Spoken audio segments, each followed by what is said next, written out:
Yes, good morning students. Yes students, आज हम अपना एक नया टॉपिक स्टार्ट करने जा रहे हैं, that is a instant messaging. Previous class के अंदर जो टॉपिक मैं आपको एक्सप्लेन किया था, जो समझाया था, उस टॉपिक के अंदर हमने डेटाबेस और डेटाबेस के टूल्स वगैरह देखे थे। जो सेक्शन नंबर हमारा चैप्टर था, उस चैप्टर के कंप्लीट होने के बाद आज हम chapter number 2 fundamentals of internet networking, उसी का हमारा एक टॉपिक आ रहा है instant messaging softwares, block and internet security, उनके बारे में हम देख रहे हैं। प्रीवियस क्लास में इस चैप्टर के अंदर जो टॉपिक मैंने आपको छोड़ा था, वो टॉपिक मैंने नेटवर्किंग टोपोलॉजी समझाया था। इस नेटवर्क टोपोलॉजी के बाद हमारा नेक्स्ट टॉपिक आ रहा है instant messaging. Let's have to discuss instant messaging software का मीनिंग क्या होता है कि instant messaging software is a real time communication system which enable real time transmission of data between the sender and the receiver by making use of internet. कि इसका मतलब ये हो गया कि इंस्टेंट मैसेजिंग सॉफ्टवेयर का मतलब क्या होता है। तो इंस्टेंट मैसेजिंग सॉफ्टवेयर मतलब ये होता है कि instant messaging software is a real time communication system which enable real time transmission of data between the sender and receiver. कि थ्रू इंटरनेट हम कोई भी सेंडर अगर किसी रिसीवर के साथ में कम्युनिकेशन करना चाहता है, तो कम्युनिकेशन करने के लिए जो सर्विस प्रोवाइड की जाती है, जो मैसेजिंग सॉफ्टवेयर यूज में आते हैं, उस फैसिलिटी को हम कहते हैं instant messaging facility. For example, कि जैसे आप ये जानते होंगे, जब सिस्टम्स नहीं थे तो भी वर्क होता है, आज सिस्टम्स हैं तो भी वर्क होता है। तो प्रीवियस टाइम पर जब सिस्टम्स नहीं थे, तो कोई भी पर्सन अगर किसी भी टाइप का वर्क कंप्लीट करना चाहता है, तो उसमें काफ़ी उसको बल्क में डेटा स्टोर करने में काफ़ी टाइम कंज्यूम होता है।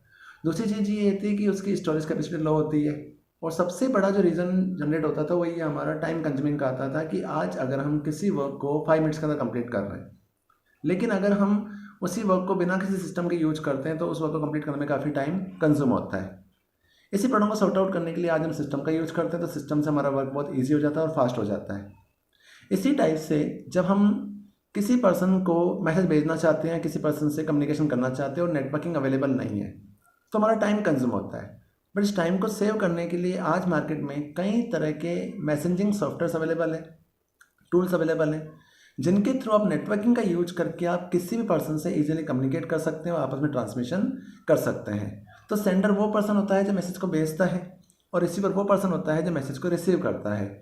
तो अगर हम नेटवर्किंग के थ्रू या इंटरनेट के थ्रू आपस में एक दूसरे पर्सन से कम्युनिकेशन करते हैं और सेंडर और रिसीवर आपस में डेटा का ट्रांसमिशन करते हैं, कम्युनिकेशन करते हैं, तो उसी फैसिलिटी को हम कहते हैं इंस्टेंट मैसेजिंग।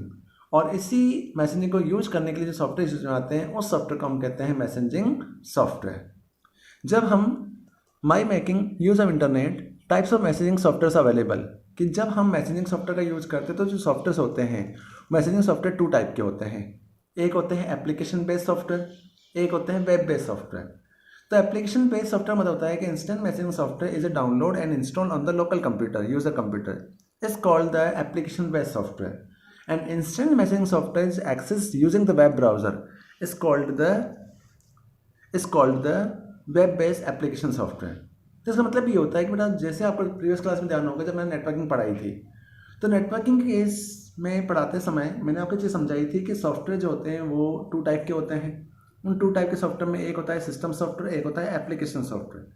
तो हम ये जानते हैं कि जब हमने एप्लीकेशन सॉफ्टवेयर देखा था, तो एप्लीकेशन सॉफ्टवेयर का यूज़ मैंने समझाया था कि ऐसे सॉफ्टवेयर जो यूज़र अपनी रिक्वायरमेंट के अकॉर्डिंग किसी मशीन पर इंस्टॉल करता था, उस सॉफ्टवेयर को हम कहते हैं एप्लीकेशन सॉफ्टवेयर।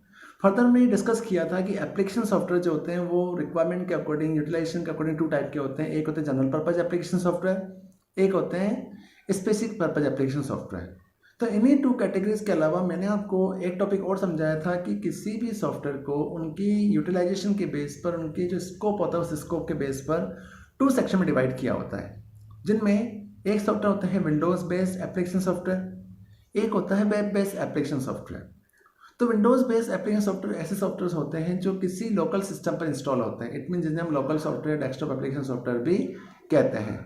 कि ऐसे सॉफ्टवेयर जो एक लोकल मशीन पर इंस्टॉल होते हैं, जिन्हें हम एक ही सिस्टम पर इंस्टॉल कर सकते हैं, जो बिना नेटवर्किंग के यूज़ में लिए जाते हैं। और ऐसे सॉफ्टवेयर जो नेटवर्किंग के थ्रू यूज आते हैं, नेटवर्क के थ्रू एक्सेस किए जाते हैं, तो उन सॉफ्टवेयर को हम कहते हैं वेब बेस्ड एप्लीकेशन सॉफ्टवेयर। तो विंडोज़ बेस्ड एप्लीकेशन सॉफ्टवेयर ऐसे सॉफ्टवेयर जो विदाउट नेटवर्किंग यूज आते हैं, कि एक सॉफ्टवेयर को हमने अगर एक सिस्टम पर इंस्टॉल कर दिया, तो सॉफ्टवेयर को आप वहीं पर यूज कर सकते हैं। बट आपने अगर 10 सिस्टम लगा दिया, 10 सिस्टम पर से आप यूज करना चाहते हो, तो हर सिस्टम को उस पर इंस्टॉल करना पड़ेगा, तो आप उसे एक्सेस कर पाएंगे। लेकिन अगर हम नेटवर्किंग का यूज करते हैं और आपस में सारे सिस्टम ज्वाइन कर दें और एक सॉफ्टवेयर को हमारे सर्वर पर इंस्टॉल कर दें, तो उसे हम ग्लोबली कहीं पर भी यूज़ में ले सकते हैं।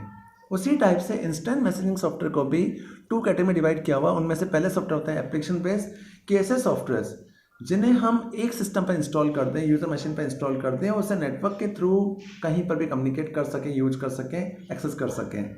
तो उस सॉफ्टवेयर को हम कहते हैं एप्लीकेशन बेस्ड सॉफ्टवेयर। नेक्स्ट होता है web based software.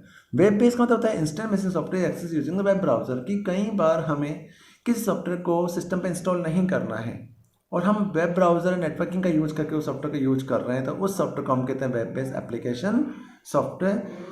For example Google talk, Yahoo messenger.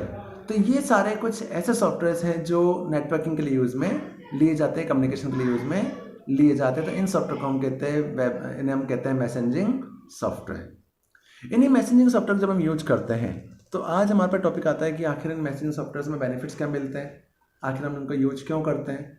तो मैसेजिंग सॉफ्टवेयर से हमें कई सारे बेनिफिट्स प्रोवाइड होते हैं।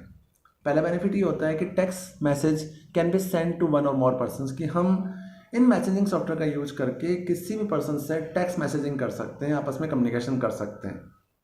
नेक्स्ट होता है ऑडियो कॉलिंग एंड कॉन्फ्रेंस, कि अगर हम किसी पर्सन से बात करना चाहते हैं तो हम कॉलिंग भी कर सकते हैं और आपस में कॉन्फ्रेंसिंग भी कर सकते हैं, मल्टीपल पर्सन आपस में ज्वाइन कर सकते, कनेक्ट कर सकते हैं, इससे हमारी फैसिलिटी अवेलेबल हो जाती है। नेक्स्ट होता है वीडियो कॉलिंग एंड कॉन्फ्रेंसिंग, की हम वीडियो कॉलिंग भी कर सकते हैं कि अगर हमें उस पर्सन से कम्युनिकेशन नहीं करना है, कम्युनिकेशन के अलावा हमें उसको बाई फेस भी विजिट करना है, तो हम वीडियो कॉलिंग भी कर सकते हैं और कॉन्फ्रेंसिंग कर सकते हैं।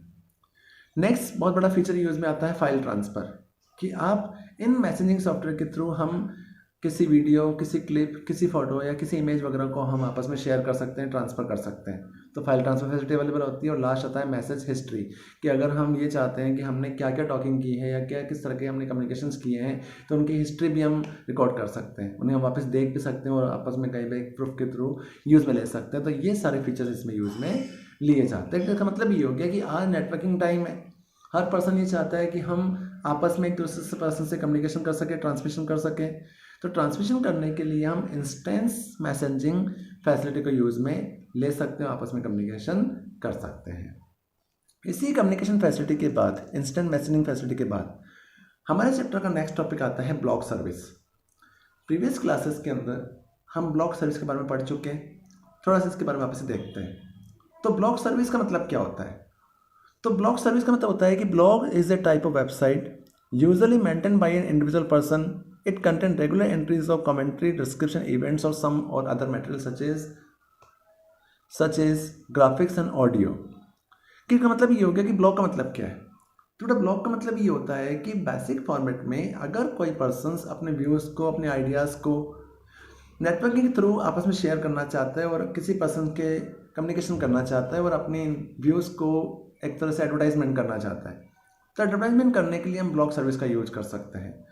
क्योंकि आज किसी पर्सन के पास कोई व्यूज़ है, कुछ आइडियाज़ हैं और वो अगर ये चाहता है कि मैं अपने आइडियाज़ को, अपने व्यूज़ को किसी पर्सन के साथ में शेयर करूं और मुझे कहीं सारे लाइक्स मिले और मेरा बिजनेस या बिजनेस पर्पज से उसे आप यूज़ करते, तो आप चाहते हैं कि आप उन बातों को सबके साथ में शेयर कर सकें और व्यूज़ को आइडेंटिफाइड कर सकें। तो अगर हम एक एक पर्सन को ये चीज़ें बताते हैं तो ये फैसिलिटी हमारे लिए बहुत लो वे होती है कि हम एक एक पर्सन को इस तरह से बता नहीं सकते।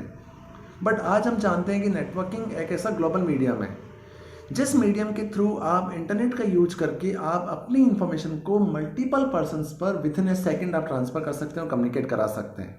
तो उसी फैसिलिटी में ब्लॉग सर्विस का यूज़ होता है। तो ब्लॉग एक्चुअल में एक ऐसी सर्विस होती है जिसके थ्रू आप अपने व्यूज़ को, अपने आइडियाज़ को मल्टीपल पर्सन्स के साथ में शेयर कर सकते हैं, इसलिए हम ब्लॉग सर्विस का यूज़ करते हैं। लेकिन ब्लॉग सर्विस होती क्या है कि blog is a type of website usually maintain by an individual, कि ब्लॉग एक्चुअल में एक ऐसी वेबसाइट्स होती है जिस वेबसाइट्स पर हम अपने अकाउंट्स वगैरह बनाकर अपने व्यूज़, अपने आइडियाज़ को इंटरनेट के थ्रू इंडिविजुअल पर्सन्स के पास भेज सकते हैं, मल्टीपल पर्सन को साथ में ज्वाइन कर सकते हैं। इट मीन्स ब्लॉग हमारे लिए एक ऐसा प्लेटफॉर्म है जिस प्लेटफॉर्म पर हम अपने व्यूज़, अपने आइडियाज़ को इंस्टॉल कर देते हैं और इंस्टॉल करने के बाद या स्टोर करने के बाद कई सारे इंटरेस्टेड पर्सन्स हमारे व्यूज़ को देखते हैं और इससे हम अर्निंग भी कर सकते हैं। तो इसी फैसिलिटी को हम कहते हैं blog service. It contain regular entries of commentary, description, events of some other material such as audio and video, कि आप इस फैसिलिटी के थ्रू ऑडियो वीडियो कम्युनिकेशन कर सकते हैं, ट्रांसमिशन कर सकते हैं, मैसेज डिलीवर कर सकते हैं और किसी पर्सन के साथ में एक पर्सनल टच बना सकते हैं। तो इस फैसिलिटी को हम कहते हैं ब्लॉग फैसिलिटी। जब हम जो पर्सन ब्लॉग बनाते हैं या क्रिएट करते हैं, तो उन पर्सन्स को हम कहते हैं ब्लॉगर। जब हम ब्लॉग सर्विस का यूज करते हैं तो आज ब्लॉगिंग से हमें कई सारे एडवांटेज अवेलेबल हैं कि ब्लॉग से हमें क्या क्या फीचर्स प्रोवाइड होते हैं, क्यों हम ब्लॉगिंग का यूज करते हैं। तो ब्लॉग की सबसे बड़ी फीचर ये होता है कि blog allow you to share your ideas and views, कि हम ब्लॉग के थ्रू अपने आइडियाज़ को, अपने व्यूज़ को, अपनी क्रिएटिविटी को सबके साथ में शेयर कर सकते हैं। The cost of blogging is very low, it may be cheapest from the advertising. दूसरी चीज़ ये होती है कि आज अगर आप अपने एडवर्टाइजमेंट बनाते हैं, बैनर्स या ब्रोशर्स वगैरह बनाते हैं, वो सबके साथ में शेयर करते हैं या कहीं कहीं पर लगाते हैं, तो काफ़ी कॉस्टिंग आती है। लेकिन अगर आप ब्लॉग का यूज़ करेंगे, आज वायरल टर्म चल रही है, नेटवर्किंग के थ्रू हर पर्सन कहीं ना कहीं आपस में सोशल साइट पे जुड़ा हुआ है, कनेक्टेड होने के बेस पर आप एक बार ब्लॉग डाल देंगे तो कम कॉस्ट में कई सारे यूजर्स आपके ब्लॉग का एक्सेस कर सकते हैं, देख सकते हैं, तो आपकी कॉस्ट कम हो जाती है। आप अपने व्यूज़ का आइडियाज़ को शेयर कर सकते हैं, एडवर्टाइजमेंट कर सकते हैं। Blog allow you to speak directly to your customer. दूसरी चीज़ ये है कि आप ब्लॉग के थ्रू डायरेक्ट अपने कस्टमर से बातचीत कर सकते हैं, कम्युनिकेट कर सकते हैं। Blog also positive way to getting feedback as readers react to certain piece of information and suggest story ideas। दूसरी चीज़ ये है कि आप ब्लॉग के थ्रू किसी पर्सन से एट ए टाइम फीडबैक ले सकते हैं या रीडर से साथ में आप कम्युनिकेशन कर सकते हैं, उसके व्यूज़ को आप आइडेंटिफाइड कर सकते हैं। ऐसा नहीं है कि आजकल आप जानते होंगे कि जब आप ऑनलाइन फॉर्म भरते हैं तो कई सारी कंपनीज ऑनलाइन फॉर्म भरने के बाद या कोई सॉफ्टवेयर विजिट करने के बाद आपके सामने फीडबैक फॉर्म दे देती है। एट ए टाइम जैसे उसे एग्जिट करोगे तो आपका फीडबैक फॉर्म भरा जाएगा कि आपको सॉफ्टवेयर कैसा लगा, आपने उसको कैसे एक्सेस किया, आपके व्यूज़ क्या हैं, तो वो हम फिल कर सकते हैं। उसी टाइप से ब्लॉग फैसिलिटी में जैसे कोई ब्लॉग फिल करेगा या ब्लॉग के थ्रू आप जो कम्युनिकेशन करेंगे तो आप उससे डायरेक्टली अपना फीडबैक ले सकते हैं कि उस पर्सन को फीडबैक व्यू कैसे लगे, आइडियाज़ कैसे लगे, आप अपने आइडियाज़ एक्सेस कर सकते हैं या अगले पर्सन के आइडियाज़ एक्सेस कर सकते हैं। नेक्स्ट होता है blog build the profile of writer show casting his knowledge, कि ब्लॉग के थ्रू आप अपने आइडियाज़ के अलावा अपने प्रोफाइल को अपडेट कर सकते हैं, राइटर के थ्रू यूज़ कर सकते हैं, अपने नॉलेज को डिस्क्राइब कर सकते हैं, आप अपने जो व्यूज़ हैं उनको आप डिस्क्राइब भी कर सकते हैं। Blog are attractive and engaging platform for presenting your ideas, कि ब्लॉग आज के टाइम का एक ऐसा इंगेजिंग और एक ऐसा प्रेजेंटिंग सॉफ्टवेयर है, ऐसा प्रेजेंटिंग वे है जिस वे के थ्रू आप अपने आइडियाज़ को, अपने व्यूज़ को, अपने टैलेंट को सबके साथ में डिस्क्राइब कर सकते हैं। आज कई सारे पर्सन्स जिनके पास बहुत सारे क्रिएटिव आइडियाज़ हैं तो ब्लॉगिंग करते हैं, जिसे हम ब्लॉगर कहते हैं, और वो आपस में शेयर करते हैं। इसका बहुत बड़ा एग्जांपल अगर आप जानना चाहते तो आज टिकटॉक का टाइम चल रहा है। आज हर पर्सन टिकटॉक पे वीडियोस बना के अपने व्यूज़ को शो करता है या अपने जिस कॉमेडी के लिए यूज़ करता है। अगर आप इसे कॉमेडी की तरह यूज़ नहीं करना चाहते तो अपने व्यूज़ को आप किसी और तरीके से भी यूज़ कर सकते हैं, इसलिए टिकटॉक पे आप ऐसी वीडियोस बना सकते हैं, अपने व्यूज़ को शेयर कर सकते हैं। जब हम ब्लॉगिंग करना चाहते हैं तो ब्लॉगिंग करने के लिए आज हमारे पास